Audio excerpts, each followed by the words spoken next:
السلام علیکم ورحمۃ اللہ وبرکاتہ۔ ناظرین کرام، شیعہ کے گھر دعوت کھانا کیسا ہے اور اسی طرح شیعہ لوگ کھانے کے اندر ناپاکی کیوں ملاتے ہیں اور اسی طرح تھوک کیوں ملاتے ہیں، میں آپ کو بالکل حقیقت بتلاؤں گا جو انہوں نے اپنی کتابوں کے اندر لکھا ہے۔ دیکھیے، شیعہ لوگ کھانے کے اندر ناپاکی گندگی ملانے کو ثواب سمجھتے ہیں۔ وہ یہ سمجھتے ہیں کہ ہم اگر سنیوں کو یعنی مسلمانوں کو جو اہل سنت والجماعت احناف ہیں یعنی تعلق رکھنے والے ہیں، جو سنی ہیں، سچے پکے عقیدے جن کے ہیں، تو ان کو وہ لوگ گندگی کھلانے کو ثواب کا کام سمجھتے ہیں اور ان کی یہ عادت ہے کہ وہ کھانے کے اندر ناپاکی ملاتے ہی ہیں۔ اگر ان کو ناپاکی نہ ملے تو پھر وہ اس کے اندر تھوک دیتے ہیں تاکہ ہمارا اثر اس کے جسم میں چلا جائے، تو وہ اپنے آپ کو برحق سمجھتے ہیں۔ حتیٰ کہ یہاں تک ہے کہ اگر ان کی دکان سے کوئی کھانے کی پینے کی چیز لی جاتی ہے جو کھلی ہوئی ہو تو وہ اس کے اندر بھی تھوک کر دیتے ہیں، تو اس طرح کے گندے عقائد اور گندی سوچ ہے جس کی وجہ سے ان سے احتیاط برتنا یعنی ان کے ساتھ کھانا پینا جائز نہیں ہے، اور ان کے دکان سے بھی کوئی چیز خریدنے میں احتیاط برتنی چاہیے، کوئی کھانے کی یا پینے کی چیز نہیں خریدنی چاہیے، کیونکہ وہ ناپاکی ملاتے ہیں، گندگی ملاتے ہیں، اور عقائد ان کے اتنے خطرناک ہیں یعنی بیہودہ عقائد ہیں جن کی وجہ سے وہ ایمان سے خارج ہیں۔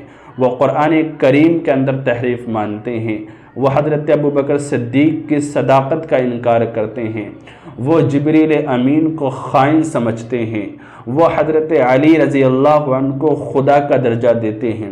اسی طرح بے شمار ان کے کفری عقیدے ہیں، اور حضرت ام المؤمنین سیدہ عائشہ رضی اللہ عنہ کو وہ نہ جانے کتنے برے الفاظ کہتے ہیں، وہ نعوذ باللہ زانیہ تک کہتے ہیں، استغفر اللہ، یعنی اتنے گندے عقیدے ہیں۔ تو وہ بتلائیے ایسا شخص کیسے ایمان والا ہو سکتا ہے؟ اور یاد رکھیں کہ اس دنیا میں سب سے بڑا دشمن مسلمانوں کا یعنی سنی مسلمانوں کا اگر کوئی ہے تو وہ شیعہ ہے۔ شیعہ کبھی بھی مسلمانوں کا وفادار دل سے نہیں ہو سکتا ہے، چاہے وہ کہیں بھی ہو۔ آپ یہ بات اپنے ذہن کے اندر اچھی طرح سے محفوظ کر لیں۔ تو اس وجہ سے وہ مسلمانوں کو یعنی سنی مسلمانوں کو نقصان پہنچانے میں لگے رہتے ہیں، اور وہ کوشش یہ کرتے ہیں کہ کھانے میں ہم ناپاکی ملا دیں، گندگی ملا دیں، اور اگر انہیں کوئی اس طرح کی چیز نہیں ملتی ہے تو پھر وہ تھوک دیتے ہیں اس کے اندر۔ اس لیے ان کے ساتھ کھانے پینے میں احتیاط برتنی چاہیے، ان کے یہاں سے کوئی چیز لینے میں اور دلی طور پر ان سے محبت اور اسی طرح سے دوستی کرنے میں بھی احتیاط برتنی چاہیے۔ اور میں آپ کو بتا دوں کہ ان کے یہاں سنیوں سے جھوٹ بولنا بھی ثواب کا کام ہے۔ وہ کوئی گندگی ناپاکی ملا دیتے ہیں، ملانے کے بعد اگر آپ کسی بھی طرح سے اگر ان سے پوچھیں گے کہ آپ نے اس میں کوئی ناپاکی ملائی ہے، آپ نے تھوکا، تو وہ جھٹ سے منع کر دیں، جھوٹ بول جائیں گے۔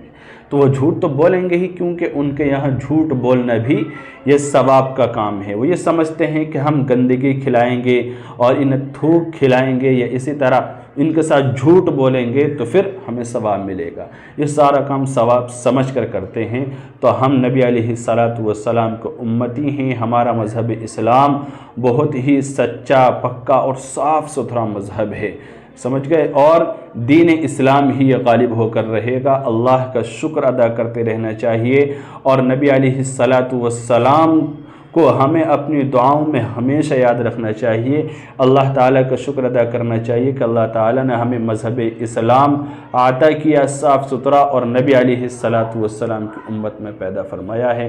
اللہ تعالیٰ ہم سب کی شیعوں کے گندے عقیدے سے حفاظت فرمائے۔